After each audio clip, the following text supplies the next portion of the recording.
Hey, what's up, everybody? Just wanted to make this disclaimer real quick before we get into this. Not everything that I say is going to be politically correct, but I don't really give a damn. Um, I can't say that. What's going on, everybody? This is Chris, Small Circle. Just wanted to make this disclaimer real quick before we get started on the podcast. Not everything I say is going to be politically correct. So if I hurt your feelings or if I say something that is offensive to you, I'm sorry that you got your feelings hurt and you need to man up. Nope.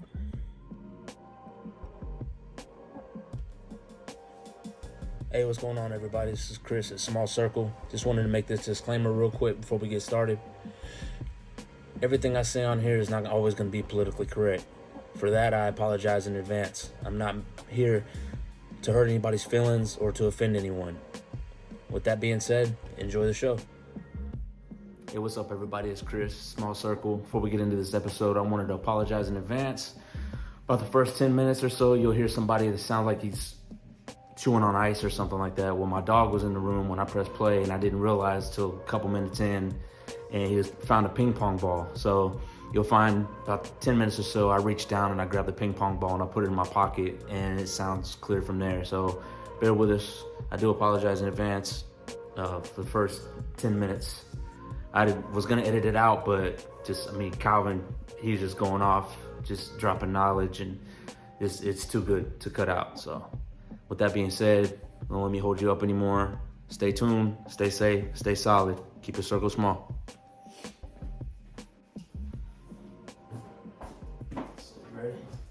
Ready?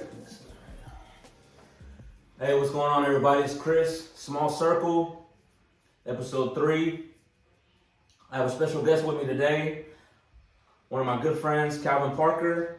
He's from East County, out here in East County. He's a New Caney alum. He graduated. He went right from being a fireman, or from graduating to being a fireman, EMT, so like that. Still does that to this day. He does side work as a roof salesman. So we're all going to get into that and everything like that. So here soon. First off, that's it. Calvin, for those that know him really well, we call him MURPH, because Calvin Parker, Calvin Murphy, just shorten it to MURPH.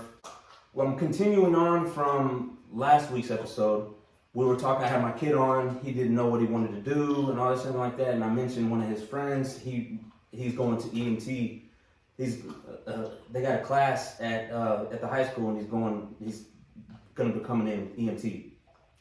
And then I mentioned you, and I think we're gonna have on this, whatever. That wasn't the main reason. The main reason I got you on here is to promote your side business, side hustle, and all that stuff like that. But I just figured it's a good segue, right? So, basically, when you graduated, or I guess when did you know that you wanted to be a fireman?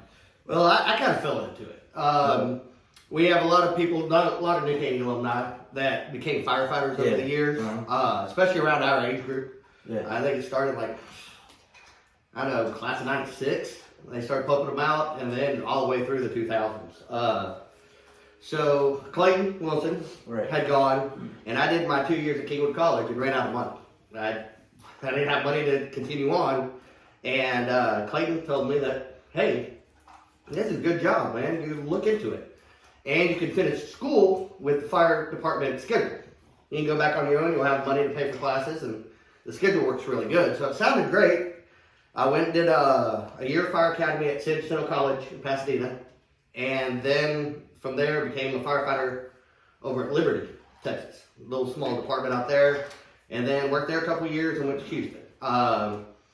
Once I started doing it, I loved it. Yeah. No reason to go back to school, so I never did go back to college. And it was just one of those careers. It's kind of changed a little bit nowadays. They want everybody to have a degree in everything. Right. But you could move up without the degree. You could, so I never did go back to school. Took a lot of classes to further my fire department career. Right, okay. But just kind of fell into it, and it turned out I love it. Okay, so whenever you say now, when you say you have to have a degree now to move up. To move if up. You want to move up. To move up. So you're kind of grandfathered in to where you're pretty much. You've been there so long that you don't have to do the. Pretty much, and it's department specific and how high do you want to move up. And what happens is you get city councils even of here in Florida, you have the municipal district, you know, that runs at the emergency district. And they sit there and they say, who do I want running my department? You know, who do I want to appoint as an assistant chief that's going to handle all the finance? And used to, it's just somebody that worked their way up through. And now it's getting more and more where they say, well, we want somebody with a degree in finance to run the finances of this fire department. Okay. And so they do both, you know. So a lot of guys, they go back and get their degree, and there's a lot of fire degrees you can get. Yeah. But yeah, it's just sign of the times. Right. You know, everybody wants a degree now for something. Yeah. Well, shout out to Clayton Wilson for one, but Porter High School, they have a program there. It's the EMT program, which they have a whole bunch of programs. Like, you know, if you want to do theater, whether they have a theater program, if you want to become a judge, and, you know, they have a law program, a beauty school, all this stuff and everything like that for kids that like kind of already know what they want to do. You know, so whenever they graduate, they got certificates and all that stuff and everything, which we really didn't have whenever we were in school. You know, so shout out to them, and, you know, for giving them an opportunity and stuff like that. Like I said, my kid's friend, he's going to school. When he graduates, he's going to be, I don't know if it's a certified EMT, but he's definitely going to have, you know, enough hours or a certificate or something to where he, you know, because that's what he wants to do. And he wants to do real estate on top of that. Well, that's a great job. If I could, one of the things, if I could go back, and my first year in college, I'd have done is knock out EMT school. And one thing, it's a great job for, hey, I think you can do it in a semester, maybe two. It's been so long since I did it. But, and now you can knock it out in high school. Yeah. And you can come out in high school, that's even better. Right. You take the national registry test, it's the same test they give all EMTs. And then you can go to work for some of these private ambulance services and make 12, 13, 14 an hour right out of high school. Right. And then you can balance college with a good schedule. I mean, it's a really good job. And that's something, if I could go back in time, that's what I would have done. Right. Because there's a big difference between making minimum wage. Yeah. You know, like I worked here at Bitwood. Right. You know, the cart boy at Bitwood. So, the big difference between that and pulling down 13 an hour to start with benefits. Right. So if we were in high school, we were freshmen in high school or something like that, and they had an EMT class, you would have took it then? I probably wouldn't have took it then. I didn't know. Right. I really didn't know anything about right? fire department really until I got into it. Yeah. It was just going to be a job. Yeah. You know, and then like I still thought ambulances came from hospitals, like in the movies. Yeah. I didn't know they came from fire stations. Right. You know, and it's totally different life. You know, it's totally different in real life out there. And I walked in, I didn't know what I was getting into, and I happened to love it. Well, let me ask you this: to become a firefighter, you have to be an EMT, right? Yes. Okay. Yes. Yeah, that's right. It's part of the. One doesn't go without the other. Yeah, you can't get your state certification without having your EMT already. Okay. So you have to do your EMT. You can do it at the same time. Yeah. But your EMT certification has to come in before you can get your fire certification. Okay. I got you. That there used to be a step lower than EMT. ECA used to tie into fire. You could get it with an ECA, but I don't think that's the case anymore. I think you have to be an EMT minimum. And then at EMT, you can move up to paramedic, which is another 2 years of school, basically. Oh yeah, right. And it's a higher level. You push more drugs. Well, I mean, you get more money, right? Too? Yes. Like every time you like take a test or something like that, whatever, you get more money. Yeah. Like I said, paramedics.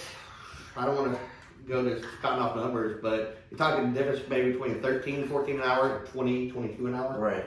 So paramedics are definitely sought after more. Yeah. So, but EMT, like I said, it's a good start, great. And then if you like it, you can always continue your schooling, go up to paramedic. Okay. So I think it's a great thing for, like you said, the high schools to have. Yeah, you're already getting experience because they did some hours or something, or they're doing hours at local hospitals, and they he was telling me that he ended up performing CPR on somebody that was dying. So, you know what I mean? So I was like, man, and he's 18 years old. You know what I mean? It's crazy. It's crazy. Which, like I said, I never thought, I didn't even know what an EMT was back 20 years ago.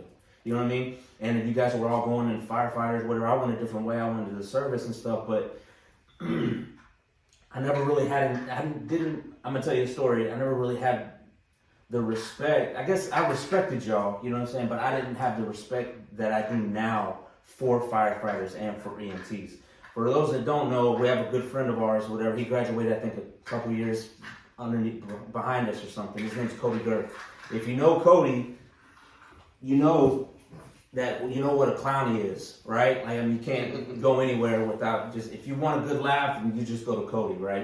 I never took him seriously, didn't, and he was just there to a clown just to laugh at, you know what I mean? A clown in a good way, not, But anyway, so we're at a friend of ours' wedding, right? Well, the bride, her grandma started, like, she had a heart attack or something, went into cardiac arrest or something. Basically, she was dying. And we were all sitting around and all this something like that. And then I just see Cody come out of nowhere and revived her 3 times until the ambulance came. Well, sadly, she ended up dying like a day later or in the night or something whenever she got to the hospital. But like from that point on, I've respected EMTs, firemen, I mean, just it all, you know what I mean? Because you have to go through all that stuff. I'm sure you see so much, and I'm sure it takes a toll on you, especially after 20 years of it, and it's just, I respect you guys so much, man. It's just, Jeff Lyons, shout out to him, TJ Davidson, shout out to him. It's just, I got so much respect for you guys, man. I really appreciate you guys doing that, for us, for the dumbasses that leave the stove on or some shit like that, so.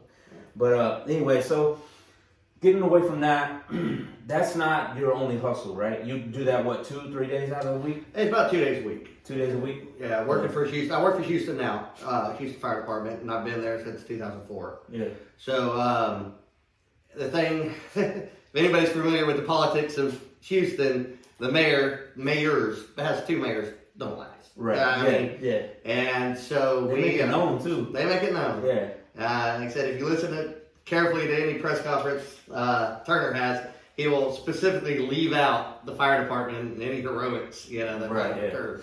But it is what it is. It's politics, and that's one of the few regrets I do have about the fire service in general. Is politics. It's something that entwined, but then you realize everybody else's job. And if you're in oil and gas, politics. Yeah, definitely. You got buddies in finance, politics. Everything comes down to that. So I guess you can't run away from it. Right. But because of the time off, and because of unfortunately my financial situation from the city of Houston, we won 2 court cases that that should be giving us raises. But he keeps on getting around it, right? He keeps on He's a lawyer. He's a lawyer, so he knows how to push it off. Yeah. And by the time this bill comes due and it got worked out, he won't be in office anymore. And he knows it. All right. So he's just biding his time pretty much. Yeah, and he's going to hand a big mess to the next mayor. So, so anyway, a lot of firemen try to do stuff on the side. Okay. Like I said, I did crawfish before. Yeah, so you did you tried your hand at crawfish, right? Yes. I've tasted your crawfish before. I've been over to your broils and stuff like that or whatever. You got good stuff. I remember you trying to promote it through Facebook and then it just kind of went away. You know what I mean? You're doing roof sales now. We're doing roofs now. Right, but tell us a little bit about the crawfish and what had happened, I guess, with that. My side job, basically, I was working 2 fire department jobs. I worked Humboldt Fire Department for 13 years, something like that. And what happened there is they've grown and they got rid of any part-time firefighters. So I looked for something else, and always been cooking crawfish since we were 20. Yeah. So people tended to like it, so I thought it'd be something good to do. Yeah. And what I wanted to do was set live crawfish, sit down place. It's a little roadside trailer, like a food truck. Right. But a couple picnic tables and also sell live crawfish. That turned out to be a lot harder to get together than it looks. Yeah. I mean, you're having to pull permits on everything. These food trucks are no joke. How many counties are you going to? Because Harris County is one way, Montgomery County. And any lane you set it on, man, they want a giant cut of it. Yeah. So I ended up getting a catering trailer. So you don't have to jump through as many hoops, and you get hired out by basically events. ExxonMobil was my last one. Probably would have sent me on to bigger and better things, but I'd already sold the trailer at that point in time. But I noticed the area, and something interesting about East Montgomery County, Northeast Harris County, Probably per square mile more crawfish sales than anywhere in the world. Well, yeah, like I see it. You know what I mean? From like you're saying, from side people pulling trailers on the side of the road to restaurants, bars, all that, man. I mean, shout out to overall, absolutely, for sure. And then Jason Bassett, he just opened one in Livingston. I haven't been out there yet, but I'm gonna make my way. And hopefully that market is a little bit more wide open than this immediate area right here. Yeah. You can't drive half a mile around here right now without somebody selling crawfish, especially on the weekends. And I was getting all my crawfish from Overall, and when he was just live sales, and it just became so cutthroat that a lot of things were adding up. You just couldn't make the money, and there was so much competition everywhere you turned around that it really just wasn't worth the work, because it is a lot of work. You get up in the morning, you're rushing to get your crawfish, get out there and hope they have water, because people are famous, hey, come cook crawfish at my place. You get there and they're like, no water. No water. What do you want me to do? Yeah. So then I'm running to find clean water to fill up, 300-gallon tank to boil. It just wasn't working out. So I actually made money selling the business. So got out of that, and then here the last year got into roofing. Okay. Yeah. And that's kind of what I'm here to support. A little small roofing company. I say your small roofing company it's not local, but it's local adjacent. Yeah, you know what I mean? I'm from East Dakota County. We're actually across, based out of Huffman. So, what you guys do? We just did a job in Tyler. Okay. So we go all over. Right. We've done a lot out here, Valley Ranch. Yeah. After the storms that hit Valley Ranch, 4 or 5 houses out there. We've been looking at houses here in Oakhurst. So the area, they wouldn't clear a lake. So we go anywhere the job is. We're all firefighters. Firefighter run. Yeah. There's only 5 of us. So it's small, but we got really experienced, good roofing crew we use, and young guys, but they know what to do, and they get out there and they hustle. Yeah. And quality work, follow it up, and I like it. I like being outdoors. I've been working, I've had 2 fire department jobs most of my life. For sure, yeah. So it's good to not be stuck, bound to that truck, being outside, get on roofs and talk to people. It's a little different than what I've been doing, but yeah, I like it. Well, that's cool, man. That's good stuff. I mean, just you would think that like the dream or whatever would be like, man, I wish I only worked 2 days a week. You know what I'm saying? Something like that. But I'm sure like something like you can't stay on idle for long, right? You know what I mean? And plus, I mean, you got a wife and 2 kids and all that. You know what I'm saying? I mean, it works out. And the thing about the 48-hour schedule, or the 48 hours a week, and it's you're doing it 24-hour chunks. Yeah. And it rotates. So one week it's Monday, Wednesday. Yeah. The next Tuesday, Thursday. So man, you hit weekends. You need a beautiful day like today was, and you're at the station. Your kid's got a ball game. That does wear you down. So I'm sure, yeah. It takes you don't get to come home every night, during that shift schedule. But you do have days where you're just like, man, what am I doing here? I'm just sitting on the couch. So it's good to have something to go and do. And like I said, getting back outside and not being just bound to a truck for another 24 hours. It's been refreshing. I like it. And then talking to people and, like I said, learning the business, learning the insurance side of it. And it's interesting, and you really do. You're also helping people. They don't know that they can get a new roof with their insurance. And that's what I was just going to say. Like, a lot of people, because roofs are expensive. Very. Right? You know what I mean? So, like, if you're inspecting a roof or something, like, what's the process of going through that? Like, okay, you just hand them a bill, like, look, it's going to be $50,000. You know what I mean? I'm sure you go through your insurance, right? Yeah, and I'd like that to be 100% of our jobs. Right. Of course, that's not the way the world works. Sure. And it seems like I'm in particular, every time I pick up the phone, we don't even have insurance. So you have to, start. It's a lot harder to go through the cash route. But insurance, ideally, is what we do. We do free inspections. Right. And so if you were to give me a call, I recommend every couple of years, everybody do it. And I didn't know this before I became a roofer. It's one of those things until you realize, man, this person waited too long. Their insurance might not cover this. Now they're going to be out of pocket. This is horrible. You know, every couple of years, you get somebody to inspect a roof, preferably me, and we'll go up there and we look for damage, storm damage, and then we get with your insurance company and we'll meet the adjuster up on the roof. We meet the adjuster, and we're there to basically, we can't tell the adjuster what to do. The adjuster has a job to do. We're there to kind of observe and point them in the right direction, for lack of a better term. And but afterwards we work with them and the homeowner, to get the entire roof covered by insurance. Right. The one thing to point out that in 2019, a law was passed here in Texas. A lot of people don't know about it. It's you have to pay your deductible. There's probably a lot of people going to watch this. Insurance are going to be like, shut up, man. But honestly, if you don't pay your deductible, it is now can be up to a felony. Oh, wow. And it's the homeowner and the roofing company. Oh. So be wary if somebody comes up to your door, knocking on your door and says, hey, we'll eat your deductible. Used to, that was fine. Everybody kind of nodded and winked. Everybody knew what happened, and that's, I mean, this is how it was. That was the business. But it started in Florida with all these storms, and these insurance companies got tired of it. And now, I mean, I have the date, but it was 2019. I think October 2019 it became law in Texas. So if, like I said, it's not just the roofing company, it's the homeowner. And if they don't tell you, they're tying you up in insurance fraud.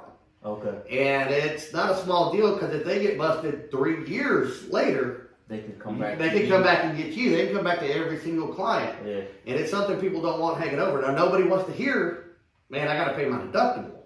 But 1%, 2% is a lot better for. One thing, your price is going to go up. You're going to be paying that deductible. It's like a price lock guarantee. Right. You know? Yeah. Your deductible's on your policy. We ain't arguing anything. That's it. You pay your deductible, we're going to replace your whole roof. And that number will never change. We won't come back and be like, oh, we needed an extra $600. Right. No, you paid your deductible. Yeah.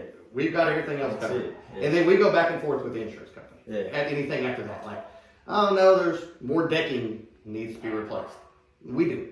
You know, so the homeowner is only responsible for that, but that's been a big issue we run into, because people are so used to wink, wink, nod, nod. We can get, you know, we got it. And these people don't even know. Yeah. Like I said, it could be, to start the process as a misdemeanor, once everything's funded, it can go up to a felony. Okay. But, and something a lot of people don't know, and the second thing with insurance, is if you're thinking of switching insurance companies, home insurance companies, like last year mine tripled for no reason. Yeah. So one phone call, I had another insurance company and back lower than what I had originally. It's not hard to switch homeowners, insurance companies. But what we've run into a lot over, especially the last 4 months, is people do that. About 3 or 4 weeks later, you've already switched companies.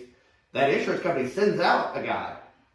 And he looks at the roof and says, well, no, we're not covering this. This roof is too old, too beat up. And so we're dropping your insurance. So suddenly, that homeowner, if they have a mortgage, they got to have insurance. Yeah. And their old company's not going to take them back. Right. The new company's dropping them. Right. Or giving them, the ultimatum is usually, you got to have a new roof put on in 2 weeks. Right. So coming up with, roofs are expensive. Like I said, coming up with $12,000 out of pocket. Right. You know, to $25,000, something, you know, depending on how big the roof is, out of pocket in 2 weeks. Yeah. People can't do that. Yeah. So I'm telling everybody now, just call, get an inspection. Best thing you're going to hear is your roof's great. It didn't cost you a dime. Worst case scenario, you get insurance and you're on a deductible and you got a brand new roof, you know, that you don't have to worry about again, hopefully for 25 years. Yeah. But you don't get caught in one of those scenarios where, man, I gotta have insurance. My mortgage company's all over me. I gotta do it, and I'm basically stuck having to pay cash. Right. You know? Yeah, nobody wants to do that. Nobody's got 12 grand. You're just lying around. Yeah. Especially in a 2 weeks time. And we do, our company is, and I'm going to make sure you put it in your comments, the 18 Roofing is the name of the company. Roofing, yeah, nah. And I put my number down there and everything, but we do offer what's called funding, where we can take that deductible and 0% interest, put it 12 payments. And as soon as you make the first payment, we can do the roof. Okay. That way, that shock of, hey man, that's $3,000, my deductible's $3,000. I don't have that lying around either. Let's spread it out, no interest. And as soon as you make your first payment, that clears up the insurance. We can put that deductible check to show the insurance, hey, we're good to go. We got the deductible. Let's get this roof taken. Let's get it going. Yeah, right on, man. That's good. And you said free estimates, right? Free estimates, yes. Okay. Yeah. That'll work. And then And there's no obligation for an estimate either. Like I said, once we get the ball rolling, we're going to do the work with your insurance. We want the job, of course, but everything, there's no obligation. I get on the roof, look, check it out. So I've never had to deal with this before or anything like that. So with the insurance, would you say it's normally like 1 to 2%? 1 to 2% is Customary. It's crazy as we saw this last week, about 2 weeks ago. Remember we had these tornadoes come through Kingwood and stuff? Yeah. And the insurance company, you got to look at the policies. Every policy's slightly different. Tornadoes were 8%. We couldn't believe it. Damn. Never seen it before. So we had to actually write up a report and prove that no tornado actually touched down there. It was off in Crosby. So every policy's different. We've ran into some. That's one thing before you even start the process. Kind of look over your policy, see what you got. Some have for every year, they cover less and less of the roof.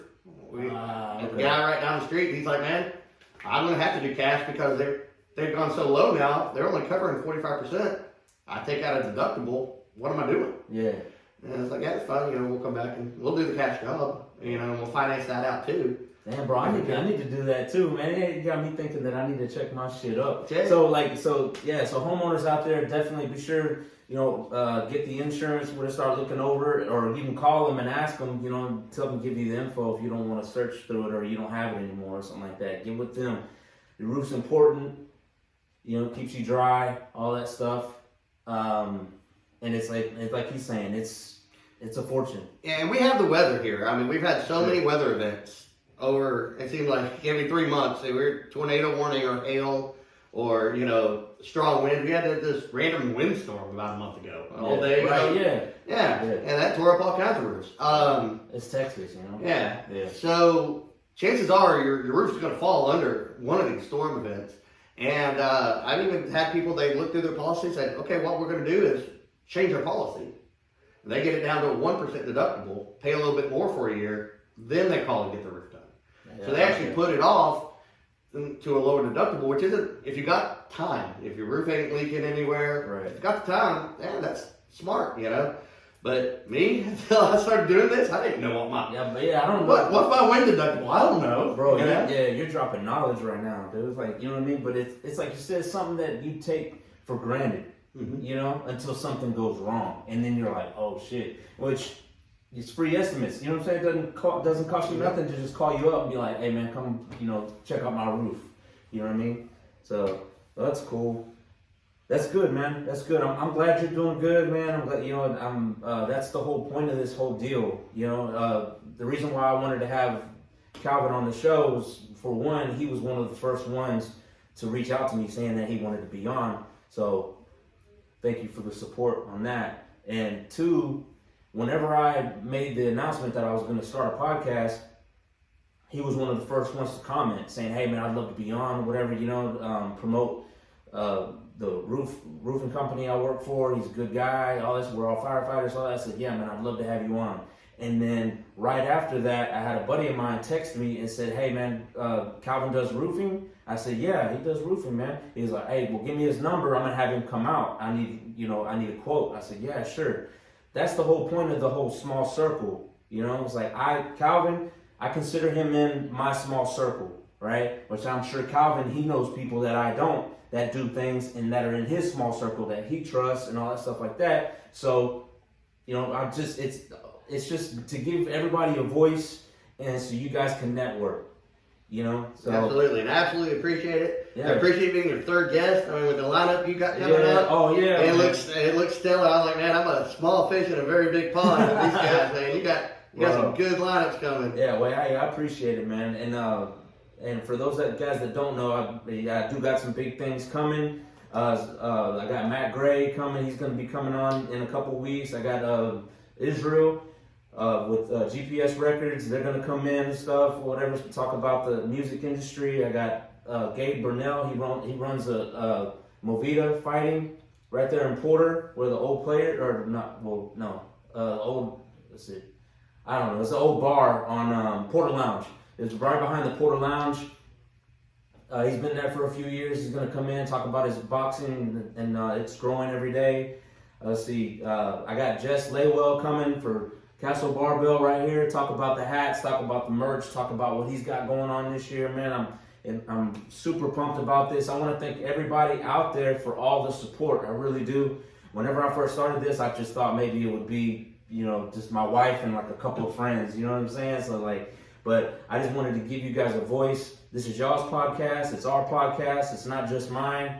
If you, like I said before, if you know anybody, whatever, that owns a small business, or, you want to come on and promote, just come on. Or it doesn't even have to be about that. You want to talk about the schools. You want to talk about politics or whatever, like me and Calvin had talked about before. I'm probably going to have Calvin back on this thing because, we can talk about politics for forever. But anyway, I do have, like, with those guests being mentioned, if you're watching this, leave a comment, whatever, or get with me, message me if you have any questions for my upcoming guests, which I'll give you a preview of who's going to be coming on next week.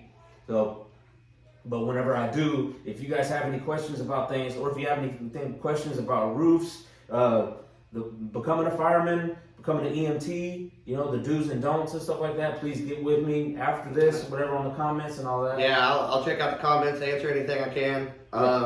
You said, I'm more than happy to come out, give you free estimates on the roof. Any questions about being a firefighter? 100%. My only advice probably be don't go to Houston. right. Until the shift changes. Yeah. I mean, these smaller departments are doing great. You see Porter, they didn't even have a paid fire department when we graduated. And now look at them. I mean, It's great growing out here. Yeah. Right, it is growing out here. So with each guest, I end the podcast with the top 3. And I know on your days off and stuff like that, whatever, you like to take the boat out, you like to take your kids out, whatever, go fishing and all that stuff and everything like that. I just saw the other day that you had your boy out there, right? On the top 3, name your top 3, like, I wouldn't say spots because that's like, that's sacred, bro. So you can't give away the spots, but like just lakes or, rivers or something. Well, I've been freshwater fishing in this area. I grew up here. Right, sure. I don't think I was born at Northeast Hospital in Humble. I don't think I ever lived outside of like a 15-mile radius of that general area. So I fished here my entire life. So I say white bass fishing, and it's right this time of year. It is rivers: San Jacinto, East Fork, Caney Creek, Peach Creek, and you got the West Fork over here, Spring Creek that goes through Jesse Jones. This time of year, they get up there. There's lots of places you can get down to the bank and fish for those. That's always been one of my favorite things to fish. They got 99's kind of got all that side of the lake screwed up. I don't know if you saw those pictures. It looked like boat was in chocolate milk. Yeah, it's nuts. But hopefully when they get that all done, it'll go back to normal. I like fishing the Bay system, East Bay. Out around Bolivar, back behind, all of that. Bolivar's pretty popular place. Yeah, back behind there in the Bay system, it's got a lot of reefs and stuff. You can, I like that. And then this time of year, fishing around Baytown. A lot of people don't with all the refineries and stuff. A lot of people just drive right by there.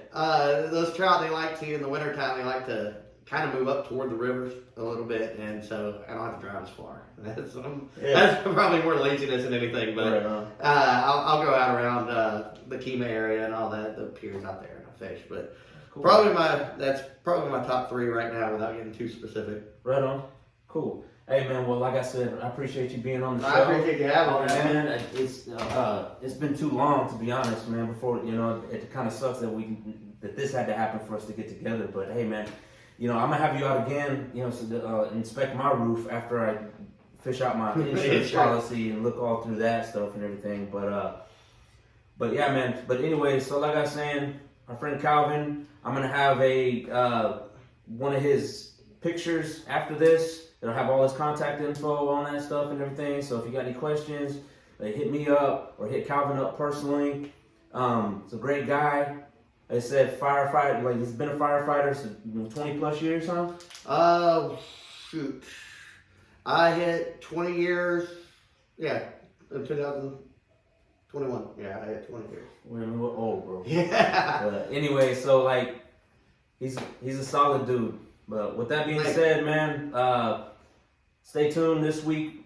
I'm gonna let you guys know who my next guest is. So definitely stay tuned for that. Stay safe, stay solid, and keep your circle small.